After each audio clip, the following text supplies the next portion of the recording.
일단은 사실 시장은 주식이 뭐 이렇게 뜨겁다 보니까 이쪽으로 가 있긴 해요. 또 최근에 코인이 뭐 비트코인 같은 경우도 뭐 9만 달러로 떨어졌다는 등 뭐 이런 식의 얘기가 나오다 보니까 좀 상대적으로 전보다는 좀 관심도가 떨어지는 것 같긴 한데, 근데 금융권 내에서는 좀 전에 말씀드렸던 STO도 그렇고 디지털 자산 기업법도 그렇고 이것 때문에 굉장히 물밑에서는 뜨겁다는 얘기를 좀 듣고 있어서 영호님 보시기에 화두 가장 큰 거 요즘 어떤 게 가장 눈에 띄세요?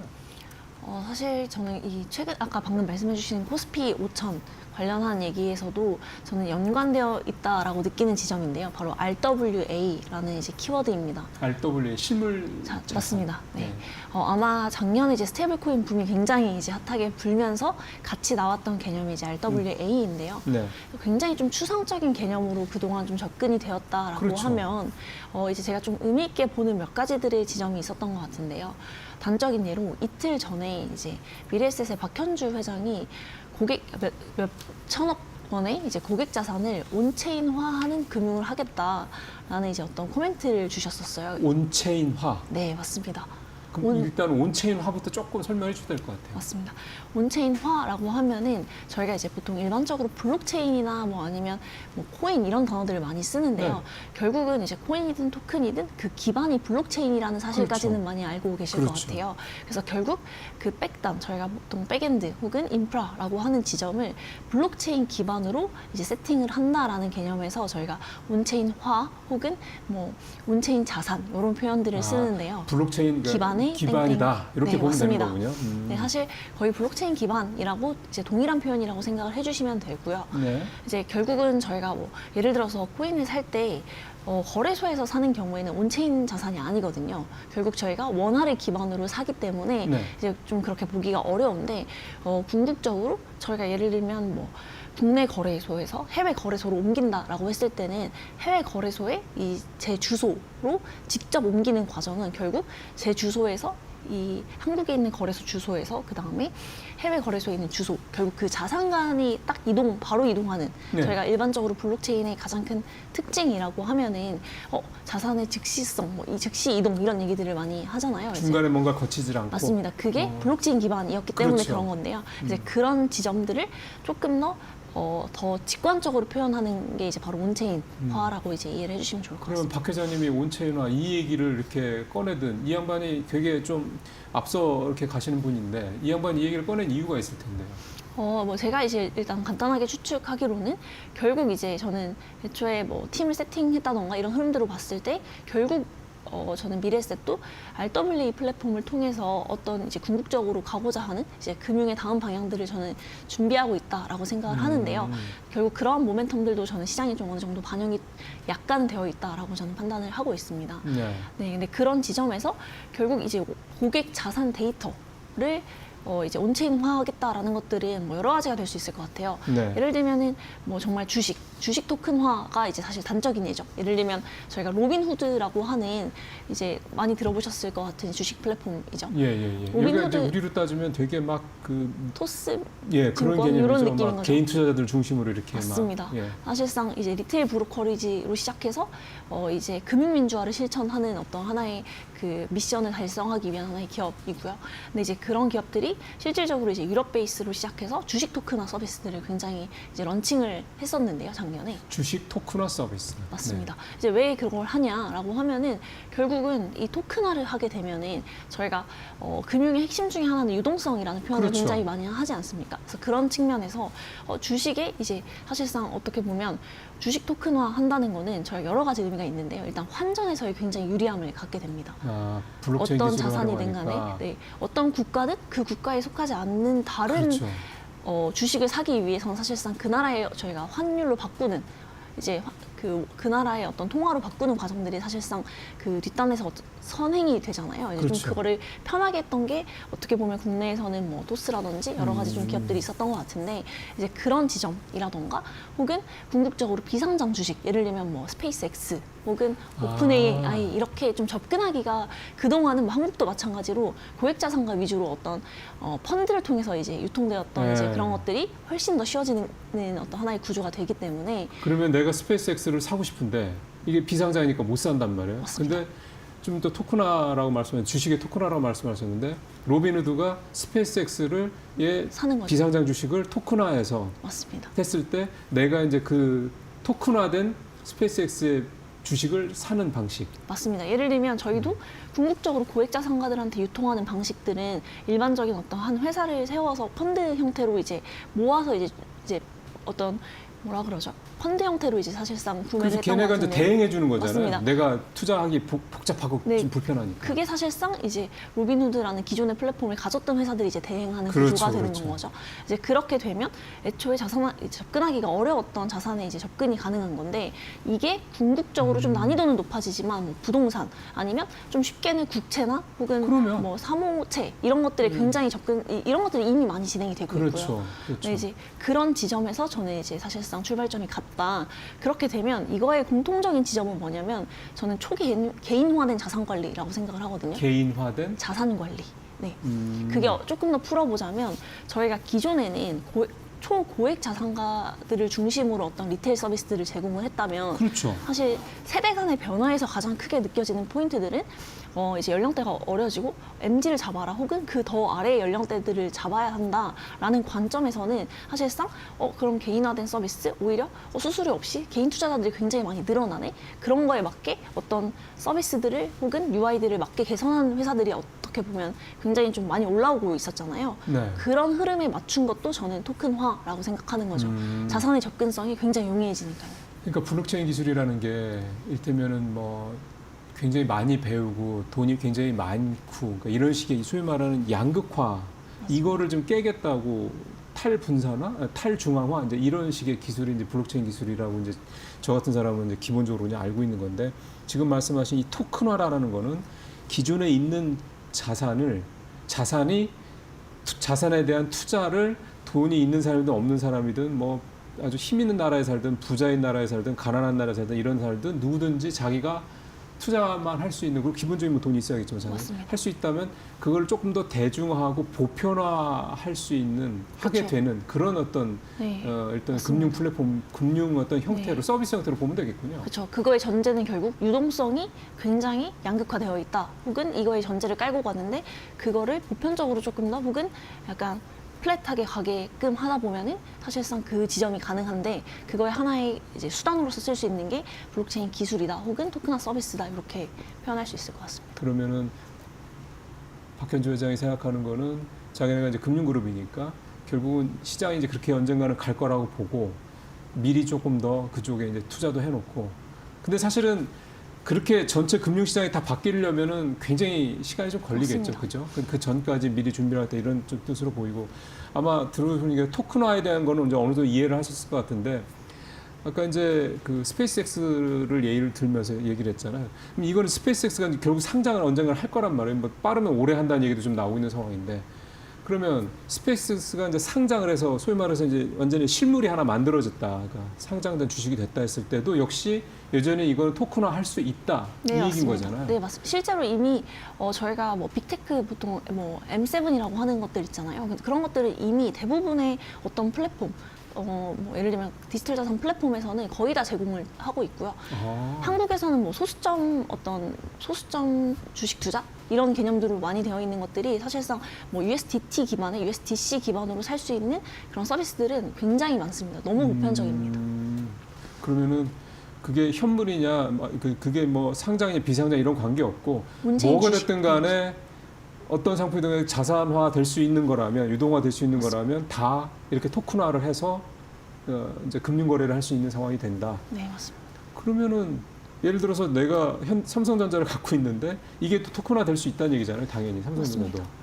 그러면 이게 본주하고 이 토큰화된 거하고는 어떻게 되는 거예요? 사실상 그러니까 이제 만약에 토큰화 플랫폼이라고 하면은 결국 이제 이거 인정을 어디까지 할 거냐인데요. 현재까지 그 비상장 주식에 대한 증권성은 뭐 케이스마다 다르지만 아직까지는 인정이 안 되지만 인정될 어떤 여지들을 두고 있는 어떤 판결이라고 해야 될까요? 아. 그런 것들은 나오고 있는데 왜냐하면 결국은 이게 저희도 그 어떤 증권의 범주로 볼 거냐, 주식의 범주로 볼 거냐 이런 차이들도 있는 것 같고요. 네. 왜냐하면 사실 뭐 증권의 형태는 저희가 파생 상품까지도 증권의 형태로 넣지만 그렇죠. 이제 주식 같은 경우에는 명확하게 저희가 지분증권이라고 하잖아요. 네. 그래서 이제 그 지점이 다르다 보니까 요거에 대한 이제 어떤 구분은 국가별로 좀 차이가 있는 것 같은데요. 네. 궁극적으로 저희가 일반적으로 그냥 시장에서 사는 주식과 그 다음에 토큰화된 주식은 좀 분리를 하고 있는 흐름입니다. 마지막으로 하나만 더 여쭤본다면 아까 말씀드렸던 이제 그런 식으로 이제 비상장 뭐 주식이 됐든 현재 상장된 주식이 됐든 아니 뭐 쉽게 얘기하면 예를 들면 상장 주식 중에 빅테크 잘 아시는 걸로 해서 알파벳을 놓고 보면 이게 이제 토큰화된 이제 그 주식에 대한 부분에 이제 거래가 된다고 했을 때 이것도 본주처럼 투자자 보호 같은 것들은 다 세팅이 돼 있는 거죠. 그렇죠. 근데 그거는 플랫폼을 어떤 걸 사용하냐에 좀 아. 차이가 있는 거죠. 왜냐하면 로비노드 같은 경우에는 그 서비스를 제공하면서 이제 어쨌든 그 매입을 하는 주체가 로비노드가 되다 보니까 그거는 이제 어느 정도 당연히 이제 투자자 보호라는 어떤 컴플라이언스를 갖춘 상태에서 런칭을 그렇겠죠. 했기 때문에 당연히 되는 거고요. 예를 들면 그 외의 서비스들 중에서 굉장히 뭐 어떤 뭐 스타트업이 한 어떤 서비스들도 있을 것 같고 예, 그런 것 같은 경우는 좀 더 조항을 봐야 될 것 같긴 합니다. 이게 되게 시장에 대한 그 뭔가 이게 포텐셜이라고 해야 되죠. 잠재성이 굉장히 크다라는 거 분명히 알겠는데 좀 전에 말씀하신 그 투자자 보호적인 측면 부분에 대해서는 어쨌든 그거는 반드시 잘 일단은 확인을 해야 된다 이렇게 좀 말씀을 좀 하신 거고 이렇게 뭔가 잠재성이 굉장히 큰 시장이라는 거 뭐 이렇게 알게 되면 예를 들면 지금 실적이 찍히지는 않지만 우주항공이라든가 뭐 로봇 쪽으로 막 지금 투자자들이 몰리는 것 같은 이런 식으로 결국 이쪽으로도 그 RWA 이쪽 쪽으로도 맞습니다. 어쨌든 돈이 이게 좀 가겠네요, 당연히. 맞습니다. 그래서 작년 하반기부터 뭐 올해 얼마 안 되긴 했지만 지금까지 좀 뚜렷한 어떤 하나의 흐름은 RWA에서 머무르는 게 아니라 RWA 퍼프라고 하는데요. 이게 뭐냐면 선물 시장입니다. 그러니까 한마디로 결국 RWA라는 건 무겁잖아요. 이게 실물 자산이랑 대응되다 보면. 그렇죠. 근데 결국 저희가 CME를 생각해 보면 이제 결국 그 기존 금융에서도의 핵심은 결국 어떻게 보면 저희는 유동성이라고 생각하고 그거는 가격 발견 기능이라던가 어쨌든 선물 시장에서의 어떤 굉장히 어떤 이렇게 힘이 있잖아요. 그 네. 뭐 가격을 발견한다던가 유동성을 확보한다던가 이런 측면에서 그런 측면에서 RWA도 퍼프 시장이 훨씬 더 먼저 이제 어떤 흐름이나 혹은 돈이 몰리고 있는 단계인 것 같고요. 네. 그리고 플러스로 RWA 퍼프 그 다음에 예측 시장이라고 하는데요. 예. 예측 시장은 아마 폴리마켓 뭐 이런 어떤 우리는 그걸로 단어들을 익숙하죠. 네. 네, 들어보셨을 것 같은데 결국은 이게 뭐냐면 예를 들면 뭐 금융이나 어떤 특정 뭐 스포츠가 될 수도 있고요. 뭐 금리가 어떻게 될 것 같냐라고 했을 때 애초에 될 것 같다와 아닐 것 같다의 확률에 베팅을 하는 건데 네. 이거는 결국 만약에 본인이 맞으면 돈을 지급을 받는 형태이기 때문에 네. 그렇게 되면 사람들은 이건 돈이 걸려 있기 때문에 굉장히 리서치를 열심히 합니다. 그렇죠. 그래서 확률을 굉장히 높이고 그럼 이것들은 플랫폼 입장에서는 굉장히 좋은 데이터들이거든요. 그렇죠. 예를 들면은 로빈후드와 그다음에 코인베이스는 전부 다 예측 시장 어떤 플랫폼을 다 인수했어요. 그 이유는 최근에 네, 전부 다 작년 말에 전부 인수를 했는데요.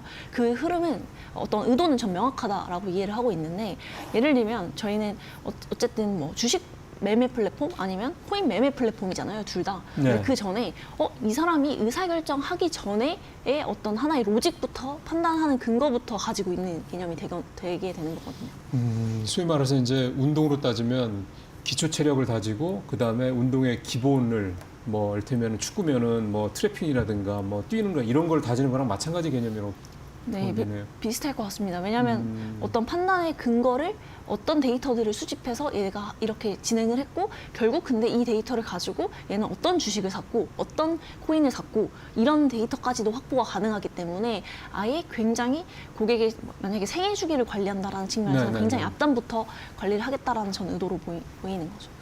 그렇게 되면은 이게 예측 시장이라는 게 참 우리는 그냥 뭐 선거나 이런 거 그 폴리 뉴스 같은 것처럼 뭐 이렇게 그런 이슈 앞두고 이제 뭐 어떻게 할까 이렇게 하는 건데 이게 맞습니다. 정치나 시사나 뭐 이런 쪽의 차원이 아니라 이게 금융으로 맞습니다. 연결이 된다라는 거니까. 근데 따지고 보면 진짜 선물은 사실은 올라갈 거 또는 떨어질 거 이걸 예측해서 미리 이제 하는 거잖아요. 미리 이게 맞습니다. 포지션을 정하는 거잖아요. 네. 그렇게 된다 그러면 이게 좀 약간 그 제가 어떤 생각하기에는 예측 시장뿐만이 아니라 앞으로 어떤 뭐가 됐든 간에 다 이게 금융으로 유동화될 맞습니다. 수 있지 네. 않겠냐 생각이 좀 드네요. 저는 그 지점이 가장 핵심, RWA의 핵심이라고 생각하고요.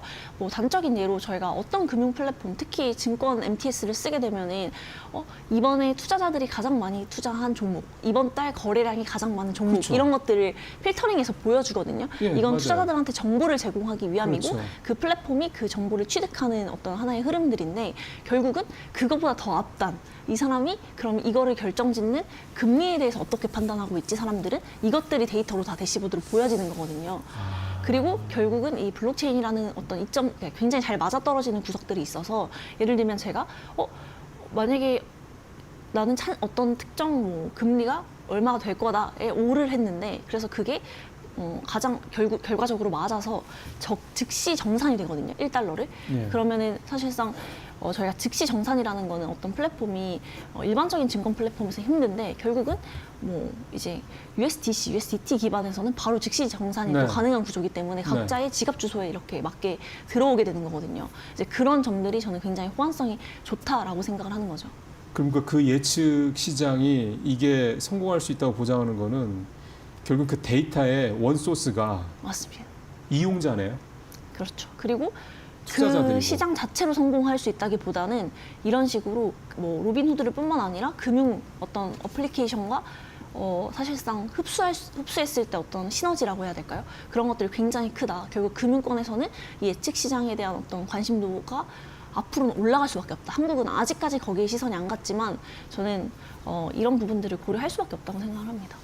그럼 이게 좀 앞서 말씀하신 사례들은 사실은 이제 미국 쪽 사례들인 거고 뭐 로빈후드가 됐든 뭐가 됐든 얘네들은 이게 우리나라는 현재 좀 어떤 겁니까? 우리나라도 이거에 대해서 아까 박현준 의원도 사실 비슷한 흐름을 간파를 하신 게 아닌가 생각도 드는데 우리도 결국 이렇게 좀 가야 되지 않겠냐 생각이 좀 드는데. 맞습니다. 근데 예측 시장이라는 건 한국에서 이제 나오기 힘든 BM인 게 저희는 좀 사행성에 대한 규제들을 많이 하고 있기 때문에 그렇구나. 저희는 사실 방금 말했던 어떤 스포츠나 이런 얘기들로 가버리면 저희는 사실 이제 도박, 뭐 네, 약간 그렇게 본다 이렇게 이거죠? 되겠죠. 네, 그래서 특히 저희 P2E에 대한 규제를 했던 것들을 이제 사례를 맞아요. 생각해 보면 아마 이제 저는 높은 확률로 저는 이제 규제적으로 풀어야 한다 이렇게 생각을 하고 있습니다. 그러면 우리는 결국 이런 예측 시장, 그러니까 좀 글로벌하게 특히 이제 블록체인 기술과 맞물려서 이렇게 막 좀 굉장히 빠르게 가고 있는 이 예측 시장 네. 관련돼서는 우리는 일단 기본적으로 그 금융 당국의 이 스탠스가 좀 바뀌지 않는다면 네. 우리나라에서 이게 비즈니스로 하기에는 쉽지 않을 수 있는데 근데 걱정되는 게 항상 그거예요. 코인도 지금 우리나라에서 현물 그게 좀 그 제도권에 좀 못 들어와 있는 상태잖아요, 아직도. 그래서 뭐 이번에 디지털 기본법 한다 하는 건데 결국은 그래서 우리 좀 이런 거 하시는 분들 좋아하시는 분들은 다 좀 밖에 나가서 하는 거 아닙니까? 비싼 수수료주고.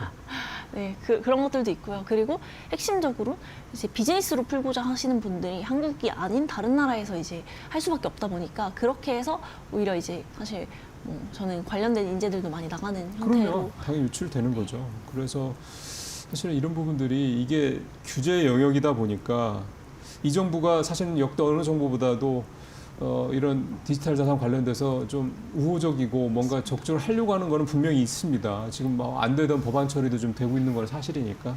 근데 이게 이제 실질적으로 우리 투자자분들이 이렇게 좀 해서 뭔가 또는 우리 뭐 창업하시는 분들이나 이런 분들이 이렇게 좀 이 비즈니스를 할 수 있는 상황이 되려면 시간이 좀 더 좀 걸리지 않을까 그런 생각이 드는데 뭔가 좀 규제 개선이나 이런 부분에 대한 뭔가 어떤 그런 뭐 국내에서 어떤 움직임이나 이런 것들은 좀 있습니까?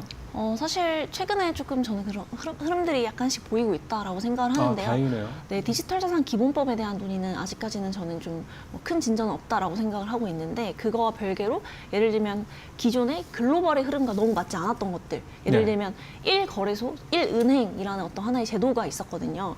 그게 이제 처음 예를 들면 그런 겁니다. 업비트는 K뱅크, 그다음에 빗썸은 뭐 그 최근에 국민은행 이런 식으로 바뀌었었거든요. 이제 이런 식으로 한 거래소나 한 은행이 무조건 필수적으로 매칭이 됐었어야 하거든요.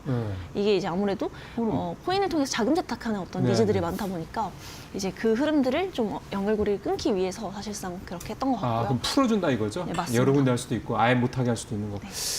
예. 사실 뭐 오늘 저희가 드린 말씀들이 이렇게 이렇게 주식 관리 개선 쉬운 내용들은 아니긴 합니다만 이런 흐름들이 좀 이 자산시장, 가상자산시장, 디지털 자산시장에서 움직이고 있다. 이렇게 이해를 좀 하시면 도움이 좀 될 것 같습니다. 자, 김영훈님 말씀 드렸습니다. 네, 감사합니다. 네, 일주일 동안 고생 많이 하셨습니다. 오후장 또 보긴 해야 되겠고요. 여튼 다음 주말에 뵙도록 하겠습니다. 고맙습니다.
네, 들립니다.